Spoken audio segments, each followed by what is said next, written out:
Bonjour, bonjour. On se retrouve pour continuer notre album Félicia de Craft O'Clock. On va aujourd'hui faire la page numéro 2 sur le bloc numéro 1.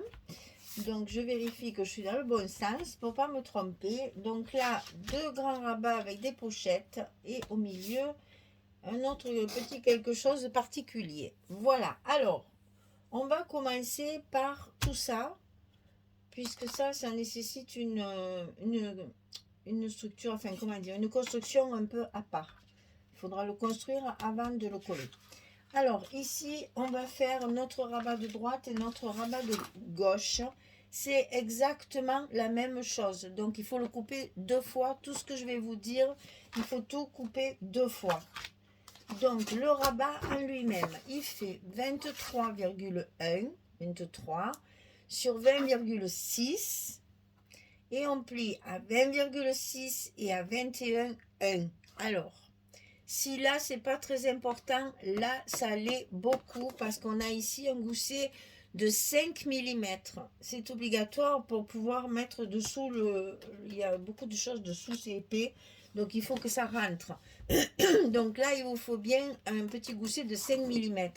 Donc si ici vous ne voulez pas mettre vos 2 cm, vous voulez le couper à 23 au lieu de 23,1, c'est pas grave. Par contre là c'est bien 20,6 et 21,1 sur 20,6. Donc ça, deux fois.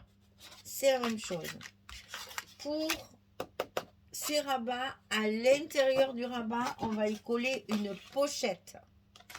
Donc la pochette, elle fait 24,5 sur 8. Et sur le côté 24,5, on plie à 2 et à 22,5. On obtient nos 20,656 d'intérieur. Combien la pliure, 20,5, ça suffit. Sinon, vous allez mordre sur votre pliure ici et ça va vous gêner pour fermer après. Donc ça, on le coupe deux fois. 24,5 sur 8 de 22,5. Et on le colle à l'intérieur de nos rabats qu'on va mettre de chaque côté, à droite et à gauche, à l'intérieur du bloc. Et là, vous savez que quand je fais des pochettes, je mets toujours mon petit scotch rouge de 6 mm en bas de mes pochettes.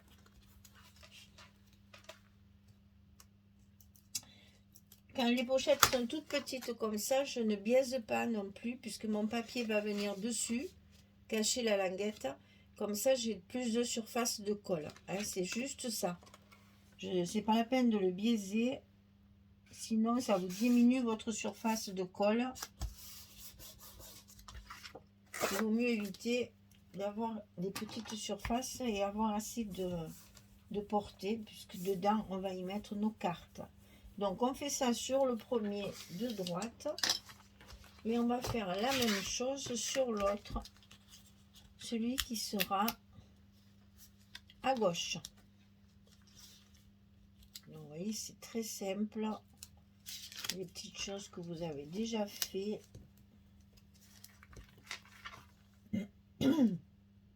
Le papier étant assez uniforme, on va dire, hein, puisqu'on peut mélanger toutes les pages avec toutes les pages. Hein. Il n'y a pas de pages qui ne vont pas ensemble, donc ça c'est pratique parce que ça on a moins de chutes de papier. Mais de notre côté, ça rend vos albums un peu monotones et donc il faut trouver des solutions pour agrémenter un petit peu et casser un peu le rythme du papier. Voilà, donc ça, on va le coller de chaque côté de notre bloc. Ça fait exactement la même hauteur. Donc, on n'a pas à calculer. On le glisse à l'intérieur, le long de la première pliure du gousset, d'un côté et de l'autre. Ah, voilà.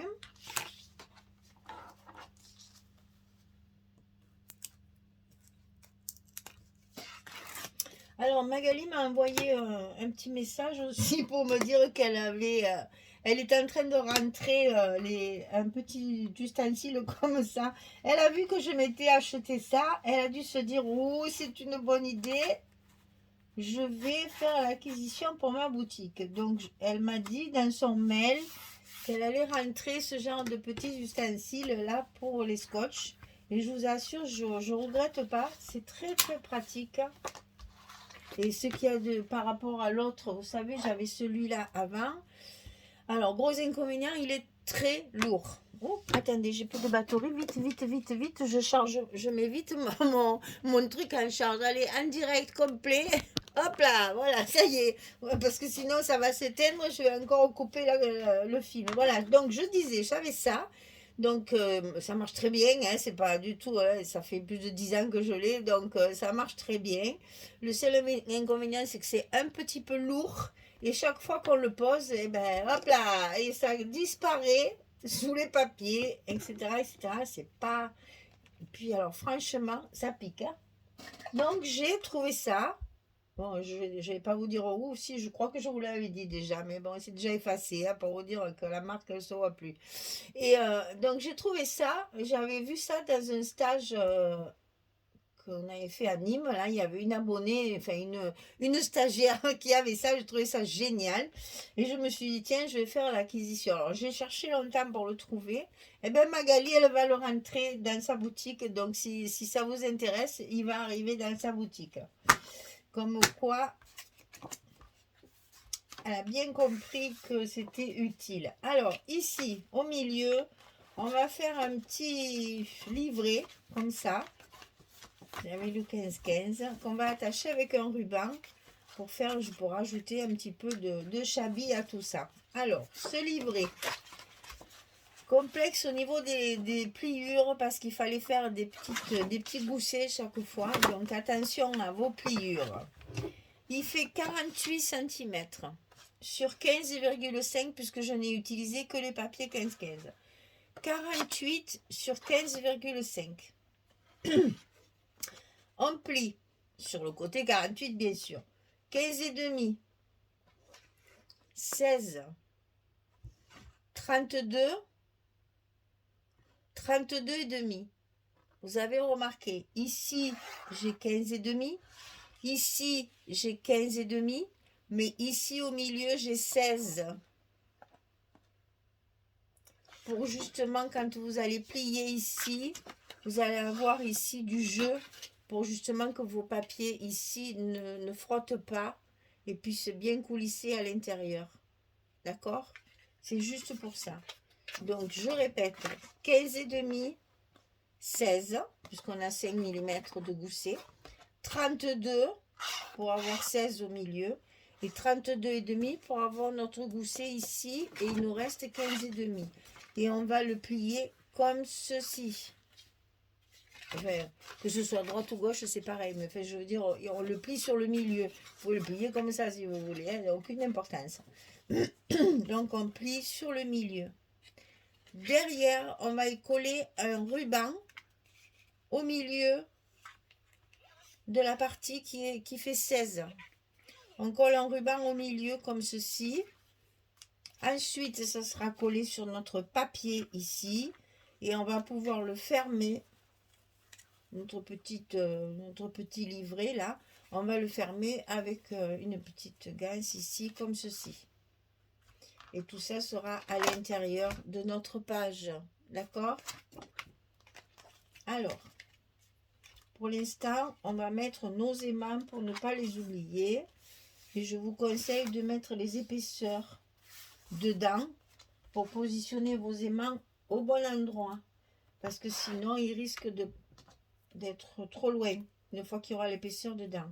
Donc, mettez votre livret à l'intérieur pour pouvoir coller vos aimants.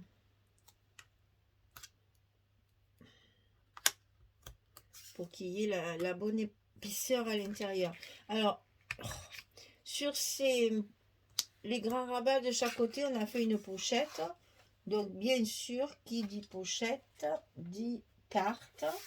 Donc, vous allez faire 2 cartes, 11-16, pour mettre à l'intérieur de vos pochettes. Bien entendu.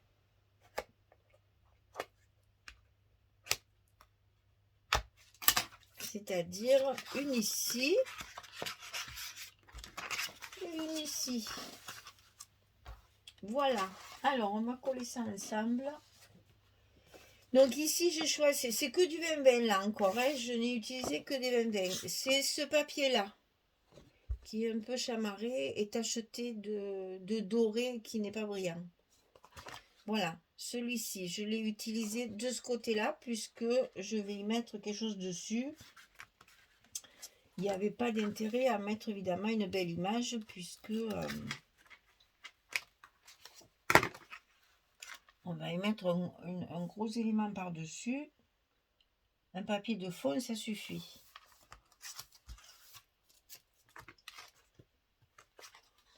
Donc, toujours pareil, je mets un papier, un scotch au milieu pour porter le poids. Ça ne passe pas le ventre quand on met quelque chose dessus, surtout comme là. Il faut que votre papier soit bien collé. Donc, si vous utilisez la colle, n'oubliez pas de la mettre bien sur le milieu. Donc, c'est ici qu'on va coller ça bien au milieu sur notre page. Donc là, eh ben, on n'a pas le choix. Si vous travaillez comme moi au scotch, on est obligé de tout enlever, sinon on va tout tordre pour l'enlever après. Et si vous travaillez à la colle, c'est plus facile dans ces cas-là. Donc, ça peut se glisser, tandis que là, il ne faut pas se manquer. Voilà. Et donc là, eh bien, on n'a plus qu'à coller et à mettre nos papiers. Là, j'ai travaillé qu'avec du 15-15 qui sont là.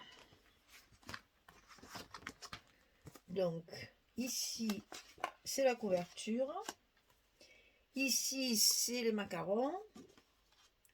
Et ici, c'est les perroquets, mais côté uni. Comme ceci.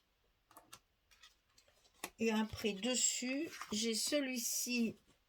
C'est les perroquets, mais avec celui-là, il y en a deux. Hein. Il y a ceux-là qui sont dans un gros bouquet. Et puis il y a ceux-là qui sont dans le petit bouquet. D'abord, ça, c'est des perruches. Non, mais ça aussi, c'est pas des perroquets, c'est des perruches. Michel, tu as mis tes lunettes. Donc là, c'est là où il y a le gâteau avec les macarons. Hein. C'est le même que là, en fait. Que celui-ci.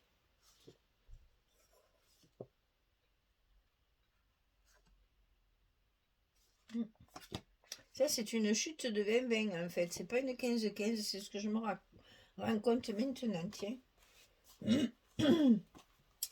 Donc ça va là, comme ceci. Et là-dessus, j'ai choisi l'attrape-rêve avec la belle demoiselle. Alors ensuite, dans les côtés pochettes ici, on a, alors celle-ci c'est toujours, c'est la couverture ici, des papiers de fond, hein, de papier basique paper set. C'est toujours du 20-20. Hein. Et là aussi, c'est la fin de la couverture. Et comme il m'en manque un petit bout, j'ai rajouté une chute de papier un peu plus vert foncé pour faire le contraste. Et de ce côté, bon après pour les cartes, j'ai utilisé que des chutes. Hein. Et donc ici, j'ai utilisé celle-ci. C'est toujours des papiers de fond. Hein. Donc ici. Et ça, c'est un reste aussi de celle-là que j'ai utilisé de ce côté. Voilà. Vous avez tout l'intérieur. Je colle tout ça et je reviens vers vous quand mes cartes seront aussi terminées, puisque je n'ai utilisé que des chutes pour mes cartes. Allez, à tout de suite. Voilà, j'ai terminé. Donc ici, vous avez le... Alors, c'est pour ça que ça, c'est pas un 15-15. Et je m'en suis aperçue en le collant. En fait, ici, c'est un morceau de 20-20. Puisque la partie centrale est un petit peu plus large et 15-15 évidemment c'était trop petit, Donc là, comme ma partie fait 16, c'est une chute de page 20-20 comme ça que j'ai mis ici. Sinon, les 4 autres, c'est du 15-15. Et donc ici, c'est collé. On n'a plus qu'à faire notre petit nœud, petite jolie ganse là. Ça fait très très shabby, c'est très joli, un joli ruban à l'intérieur. Vous verrez, il y en a d'autres, j'en ai mis pas mal de petits rubans dans cet album. Voilà, ici donc mes pochettes avec mes cartes, toujours avec des chutes de papier. Là évidemment j'ai joué sur le fait de pouvoir mettre de l'imprimer, puisque mes pages sont relativement uniformes. Donc j'ai choisi de mettre des cartes imprimées, parce que ça redonne encore un petit peu de vivacité à tout ça. Et donc ici c'est celle-ci, avec la théière et l'appareil photo.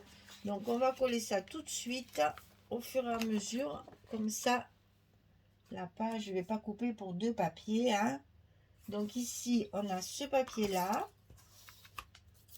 avec la théière et l'appareil photo, les livres. Qu'est-ce qu'il y a? Il y a un joli gâteau d'anniversaire ou de mariage là, les gâteaux superposés là. D'ailleurs, c'est un papier qui ferait très très bien pour un mariage, ça. Hein. Ça, c'est une collection pour un mariage qui serait, mais alors, vraiment en adéquation avec le mariage. Hein. Entre les couleurs et le côté romantique, là, c'est très joli. Et donc, il reste celle de dessus où j'ai mis la trappe-rêve et le personnage. Vous allez le retrouver. Alors ça, c'est l'inconvénient de la marque Craft O'Clock. On n'a que 6 papiers différents. Et dans les 6 papiers, quand il y en a un comme ça ou 2 qui me tapent dans l'œil, on va le retrouver plusieurs fois dans l'album. Parce que voilà, j'aime beaucoup cette jeune fille-là qui est dans le kiosque ou au milieu de ce bouquet de fleurs. Donc, je l'ai mis assez souvent. On y rajoutera des petits papillons. Et voilà, notre page numéro 2 est terminée. Le bloc numéro 1 est terminé. On a une très jolie page. Alors, je vais vous montrer aussi la petite rose découpée dans le papier. On va mettre là. Dans ce papier un peu rose gold là. Ça y va très très bien. Hein.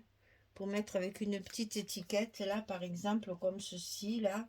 Avec un petit mot ou un petit papillon par-dessus, ça sera très joli. Voilà, le bloc numéro 1 est fini. On va pouvoir attaquer. Alors là, combien il y a de photos là? Alors, voyons un peu. Donc ici, on peut déjà mettre 4 photos. 4 et 2, 6. Donc là, on peut déjà avoir 6 photos. Ici, 7, 8, 9, 6, 7, 8, 9, 10. Une dizaine de photos encore dans cette page. Pour une verso, c'est déjà pas mal. Hein. Donc, on a encore un album où on va avoir entre 60 et 80 photos à pouvoir poser à l'intérieur. Voilà, mesdames. J'espère que cette collection vous plaira autant qu'elle m'a plu. En plus, c'est vraiment des collections faciles à travailler. Tous les papiers sont bien assortis. On peut mélanger. Et là, en utilisant beaucoup de 20-20 comme ça, c'est facile, vraiment facile. C'est à la portée de tout le monde. Hein. Même un débutant peut faire... une petite débutante peut faire ce genre d'album. C'est très facile à agencer. Les papiers vont très très bien les uns avec les autres. Voilà. Et bien, je vous donne rendez-vous pour le bloc numéro 2. Allez, on fait comme ça. Allez, je vous souhaite une belle journée, une bonne soirée. Et je vous dis à très vite pour la suite. Au revoir tout le monde.